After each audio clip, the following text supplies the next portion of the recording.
পৃথিবীতে সারা জীবন কেউ বেঁচে থাকতে আসে না, কেউ আগে যায় কেউ পরে যায়, কেউ ছোটোবেলায় যায়, কেউ মাঝারি বয়সে যায়, কেউ আর কি বৃদ্ধ বয়সেও যায়।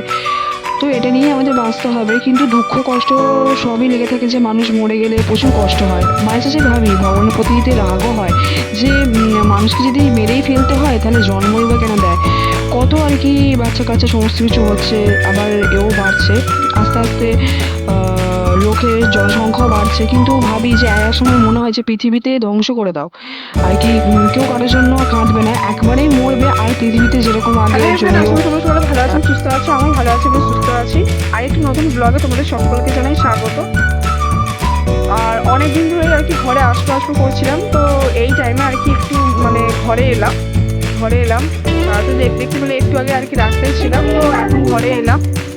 তারপর অনেকদিন যাই হোক আমার দাদু হসপিটালেও ভর্তি ছিল, তো দাদুকেও আর কি দেখতে আসিনি, তো অনেকদিন ধরে আর কি দেখতে আসবো করছি। তো আলটিমেটলি বলতে গেলে দেখতে এলাম। তারপর পাশের বাড়ি একটা দাদু মারা গেছে আর কি, বলতে গেলে এই 24 তারিখেই।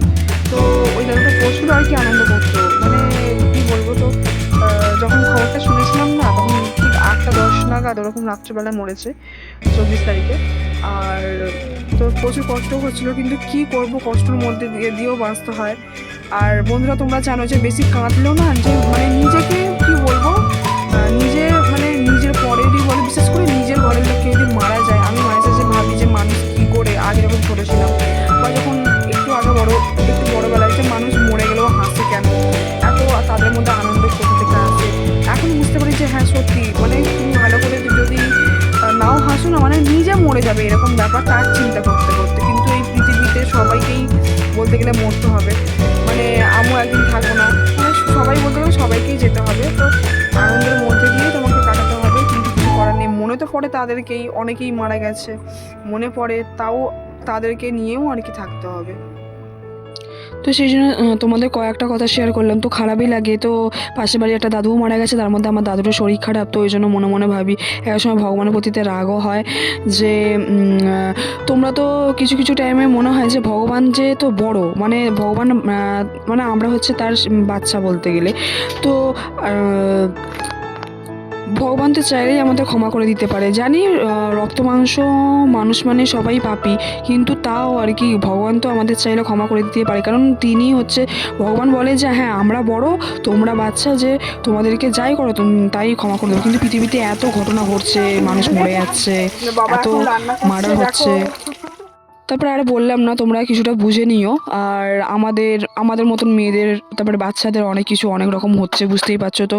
কেনই তাহলে পৃথিবীতে কেউ থাকবে না আর কিছু হবেও না, তো এটাই আমি ভাবি সবাই চলে যাবে। তারপরে এইদিকে বাবা আর কি, তবে ঘরে এসেছিলাম তো বললাম, তোমাদের সাথে শেয়ার করলাম। এই যে প্রায় 2 মাস পরে আর কি মায়ের বাড়িতে এসেছি, অনেকদিন বাদে। তো খুবই মানে তোমরা হয়তো বুঝতেই পারছো আর কি, কথা বলতে বলতে হেসে ফেলছি। আর তারপরে এখানে যাই হোক 2 দিন থাকা হবে। তার পাশের বাড়ি দাদু মারা গেছে, আমার দাদুরও শরীর খারাপ।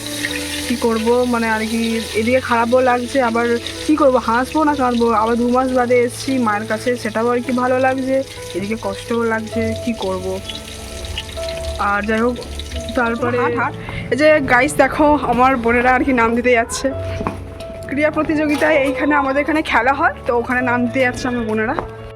তারপরে বলতে গেলে বাবা এদিকে রান্না করছিল, দেখতেই পেয়েছিল একটু আগে আর কি। ফুলকপি দিয়ে আলু দিয়ে মাছের ঝাল করলো, তো বাবার হাতে রান্না বলতে গেলে ভালোই।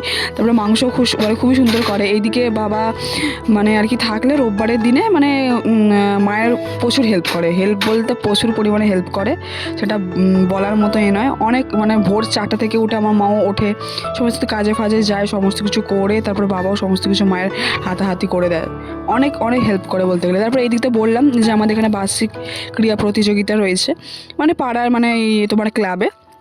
তো ছোটোবেলায় না প্রচুর ভয় লাগতো, আগে না ছোটোবেলায় প্রচুর ভয় লাগতো যে মানে কোনো জায়গায় নাম দিতাম না। এখন বড়োবেলায় না, কদিন আগেই বলছিলাম, আগে ছোটোবেলায় আর কি বার্ষিক প্রতিযোগিতা হতো আর কি, নাম দিতাম না। এখন বড় হয়ে গিয়ে মনে হচ্ছে না নাম দিলে মানে ভালোই হতো। তো 2 বোনকে এনেছি, আজকে বাচ্চাদের খেলা আছে, কালকে বড়দের খেলা আছে, তো আমিও ভাবছি নাম দেবো, তো তাই। তো আর নাম দিলেও তোমরা দেখতে পাবে, তো খুবই আনন্দ হচ্ছে বলতে গেলে। এদিকে একদিকে দুঃখ হবে, এদিকে আনন্দ, কী করবো, আনন্দ দুঃখের মধ্যে দিয়েও আর কি বেঁচে থাকতে হবে, আনন্দ করতে হবে, তো সেই জন্য। তো এখন খাচ্ছি দোলনা, এই দেখো। তারপরে নাম দিতে গিয়েছিলাম, তো বললো 2টোর সময় আর কি নাম নেবে। তো তারপরে আমার 2 বোন, মাসির মেয়ে মামার মেয়ে আর কি নাম লেখালো। তো আমার মাসির মেয়ে আর কি 3rd হয়েছিল, ওকে নিল না, কিরকম চিটিং কি জানি। ঠিক আছে, তো যাই হোক, তারপরে এইদিকে বলতে গেলে রান্না হয়েছিল বেগুন ভাজা আর ফুলকপি দিয়ে মাছের আর কি তরকারি।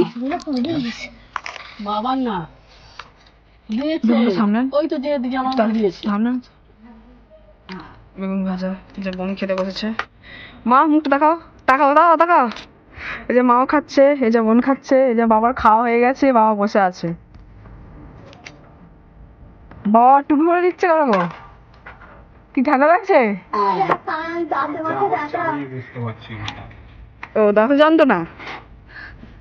এ দেখো মাছ, মাছ হয়েছে, গাইস আমাদের মাছ। তারপর তো বললাম কি কি রান্না হয়েছিল, ফুলকপি দিয়ে মাছের আর কি তরকারি, আর হয়েছিল বলতে গেলে বেগুন ভাজা। আর বেগুনটা আমি খুব একটা খাই না, মানে খেতে চাইলেও মানে খেতে পারি, কিন্তু কিছু কিছু জিনিস আছে না, আমি মানে এমনিই খাই না। আর বলতে গেলে দিদাদের শুটকি মাছের আর কি বেগুন দিয়ে আলু দিয়ে শিম দিয়ে একটা তরকারি হয়েছিল, তো সেই তরকারিটা আর কি ছিল, সেইটা খাওয়া হলো।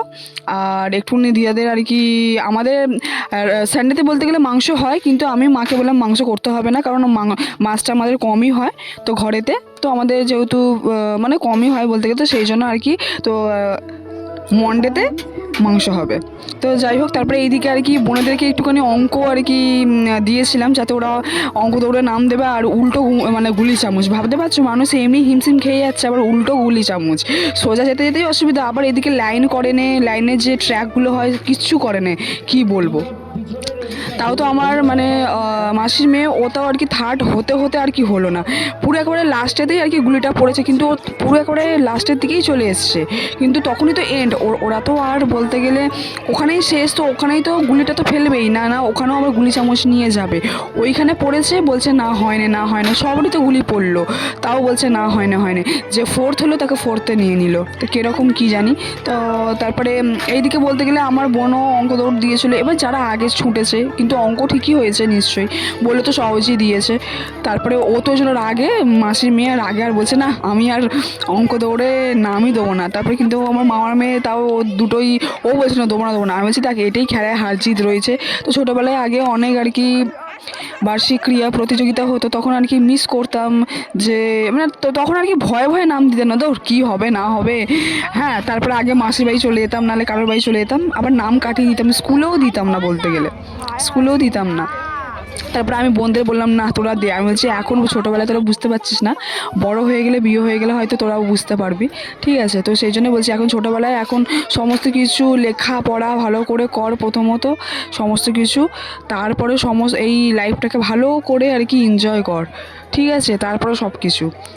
আর ভালো মানুষের মতন মানুষ হয়, আর ব্যবহারটা মানুষের সাথে, বড়দের সাথে ভালো করে ব্যবহারটা রাখ, এটাই হচ্ছে ভালো। পড়াশোনাই করলেই যে ভালো মানুষ হয় তা নয়, ভালো মানুষ হতে গেলে যে পড়াশোনাটা সবসময় প্রায়োরিটি নয়, তোমাকে ভালো মানুষের মতন, যে হ্যাঁ আমি ক্লাসের ফার্স্ট গার্ল হই, ফার্স্ট বয় হই, ওরকম করলে হয় না, ঠিক আছে। ভালো মানুষের মতন মানুষও হয়, যারা না ক্লাসের ফার্স্ট গার্ল হয়, বয় হয়, ঠিক আছে, তারা বলতে গেলে তো দেখেছি তারা আবার বেশি আর কি ছোট বড় জ্ঞান করে না, বলতে গেলে যারা আমাদের মতন হয়তো খুব একটা গরিব ঘরের আর কি ছেলে মেয়ে আছে, তারা তাও বড়দেরকে শ্রদ্ধা করে, কিন্তু বড়গুলোকে আমি ধ্রুব কথা বলছি, তারাও করে, কিন্তু কিছু কিছু তারাও না অনেক ক্ষেত্রে অনেক রকম হয়, শিক্ষাটাই হচ্ছে সব থেকে বড় কথা।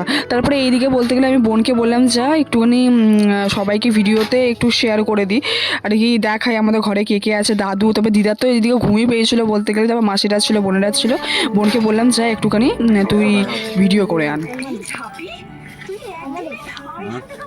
700 টাকা আছে বুঝলেন। তারপরে সন্ধ্যেবেলায় খেয়ে নিয়েছিলাম বলতে গেলে, এইদিকে টিভি দেখতে দেখতে আর কি ছোলা আর পেঁয়াজ, তারপর চপ, ফুরুলি, এগুলো খাওয়া হয়েছিল। তো বাবা আর কি এনেছিলো এইগুলো, তো সমস্ত কিছু হচ্ছে ভাই, তারপরে মা, বাবা, বোন সবাই মিলে খেলাম। তো ছোটোবেলায় আর কি কত স্মৃতি মনে পড়ে যাচ্ছে, কষ্টও লাগছে, মানে মনটা খারাপ হয়ে যাচ্ছে যে মিশি মিশি দে, সব দিস না, একটা ভাই দিল গুড় করকটি, দেখো সবাইকে একটা একটা করে, এই যে।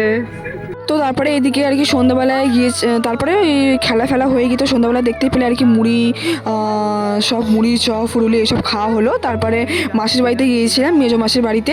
তারপরে এটা দেখতে পাচ্ছ আর কি বোনের মেয়ে, বাপরে বাপ কী বলবো, মানে ওকে ফোন দিতেই হবে। মানে যতক্ষণ ধরে গেছি ফোন, মানে সারাক্ষণ প্রায় 2 ঘন্টা না 1.5 ঘন্টা ছিলাম ফোনে। মানে কি বলবো, এ তো ফোনে পুরো একেবারে অ্যাডিক্টেড। মানে যে দেখায় যে হ্যাঁ কোনো বাচ্চাকে সাড়া দিলে কোনো কিছু সাড়া দেবে না, ফোনের মধ্যে ফোনটা যে নিয়ে নিচ্ছে দেখো না কীরকম করছে, কাঁদছে। তারপরে একটুখানি কোনো রকম বললাম বাবু নাচো নাচো, তবে একটুখানি আর কি খুশিতে আনন্দে একটু নাচলো, আবার সেই ফোনে যেই ফোনটা নিয়ে নিচ্ছে দেখো না সে কীরকম আর কি দেখতে পারবে তোমরা ভিডিওতে, যেই ফোন মানে ফোনের মধ্যেই তাকিয়ে আছে, আবার কীরকম হাত দিয়ে বলছে যে অন্য পাল্টে দিতে, আবার আমার হাতটা নিচ্ছে পাল্টে দাও, মানে আর কি হচ্ছে না। তারপরে আমি দেখো না এই যে ওকে ডাকছি কোনো সাড়াই নেই, এদিকে ফোনের মধ্যে দেখো পুরো একবারে ঢুকে যাচ্ছে, কি বলবো। হ্যাঁ আবার ওকে জানি কম বয়সে আবার মানে কি বলবো, চোখটাও তো আর কি এ হয়ে যাবে না। আমি যে বোন তুই কি করেছিস, সে জানি, কিন্তু মায়ের সাথে যে যারা একা থাকে তাদেরকে আবার এই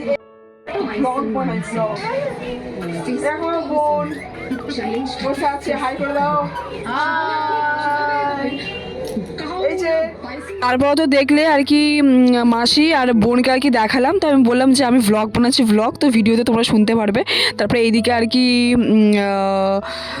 আর বোন বললো যে আমাদের ওখানে আর কি সরস্বতী পুজো হয়েছে, দিদি দেখবি চ, তো আর কি তোমাদের সাথে সরস্বতী পুজোর ঠাকুরটা শেয়ার করে দিলাম। আর মুখটা এত সুন্দর দেখতে, মানে মূর্তি প্রতিমাটা এতই সুন্দর যে চিন্তার বাইরে। ঠিক আছে, তারপরে আমাদের ওখানে কি বলো তো আর কি দেখবে গাড়ি করে গেলে না অতটা ঠাকুর আর কি মানে সবসময় নেমে দেখা যায় না। হ্যাঁ, তো দূর দিয়ে আর কি দেখা যায়, সেইভাবে আর কি তোমাদের সাথে আর কি ঠাকুরের এভাবে ভিডিও শেয়ার করতে পারিনি। আর কি প্রত্যেকটাই ঠাকুর দেখেছি বেশ মুখগুলো খুবই সুন্দর, কিন্তু ফটো আর তোলা হয়নি, কিন্তু এই ঠাকুরের তোমাদের ফটোটা শেয়ার করলাম। তারপরে এইদিকে মাসিদের বাড়ি থেকে চলে এসেছিলাম, তো মাসি আর কি দিয়েছিল তো নলেন গুড়ের আর কি মিষ্টি। ঠিক আছে, আর কি আমার নলেন গুড়ের মিষ্টি খুবই ভালো লাগে, নতুন গুড়ে। তো তারপরে এইদিকে বোন বললো যে দিদি চ, তো আর তারপর সরস্বতী পুজোর আর কি কয়েকটা তোমাদেরকে শেয়ার করে দিলাম, ভিডিও শেয়ার করে দিলাম। ঠাকুরের মানে প্রতিমার মূর্তিটা খুবই সুন্দর হয়েছিল। আর আমাদের ওখানেও ঠাকুর আর কি হয়েছিল, তো শেয়ার করা হয় না। টাটা টাটা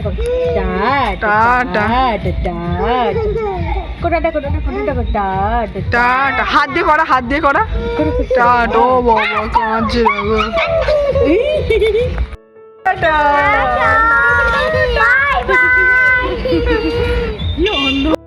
তারপরে ব্লগটা শেষ করতে আমি ভুলে গেছিলাম, তো মাসির বাড়ি থেকে আসতে বলতে 9টা 9:30 বেজে গিয়েছিলো। তারপর সবাইকে বোনদেরকে বললাম যে হ্যাঁ টাটা করে দে। আর তারপরে আজকে বলতে গেলে তোমাদের সকলকে জানাই গুড মর্নিং। তো আজকে হচ্ছে সোমবার, তো তারপর থেকে যা যা ব্লগগুলো তোমরা দেখতে পাবে মানে এখন থেকে শুরু করব। আর ততক্ষণ তোমরা ভালো থেকো, সুস্থ থেকো। আর আমার চ্যানেলটিকে প্লিজ তোমরা like comment share and subscribe করে দিও। তো দেখা হবে নেক্সট ব্লগে, বাই।